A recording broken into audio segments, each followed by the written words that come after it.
Hi, my name is Ricky Arnold on the International Space Station. We get asked a lot, how do we sleep in space?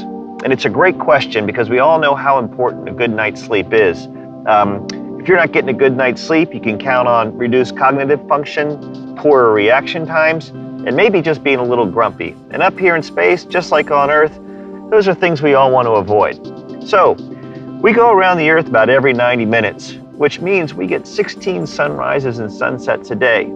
So how we sleep is a really good question because the sun's always getting ready to come up or it's getting ready to set. And we use those cues on Earth to let us know when it's time to begin our day and when it's time to end our day. Ricky is talking about circadian rhythm. It's the body's natural regulator for sleep and wake cycles based on a 24-hour schedule. Those 16 sunrises and sunsets he mentioned can cause circadian misalignment and sleep deficiencies during long-duration spaceflight. The hazards of lost sleep can range from poor attention at school to on-the-job errors to long-term sleep loss, even chronic disease. Sleep is super important.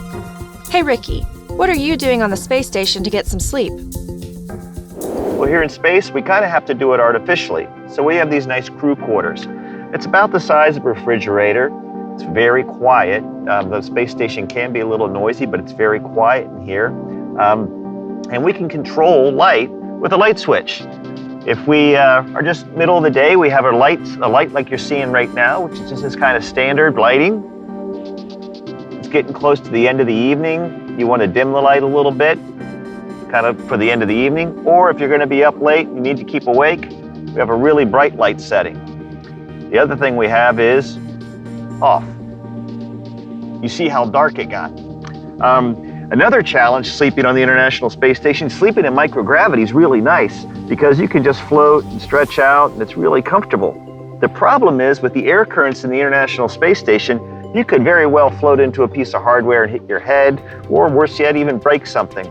So we got our sleeping bag here, just almost like a sleeping bag on Earth. But as you can see, we have bungee cords that help hold us up against the wall. So I almost sleep standing up. And also, I do have a pillow. It's just a bag full of clothes. But I actually keep it up on the top of my head because I'm a little tall. In the crew quarters, I tend to hit my head on the ceiling when I'm sleeping. So I got my sleeping bag here. I got my bungee cords to hold me in. And then when it's time to go to bed, it's quite easy. Just unzip the sleeping bag, climb on under the bungee cord, climb into the sleeping bag, make sure you're nice and secure,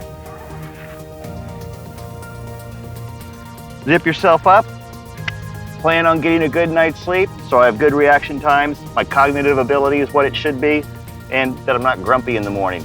So with that, I'm all set. Good night from the ISS.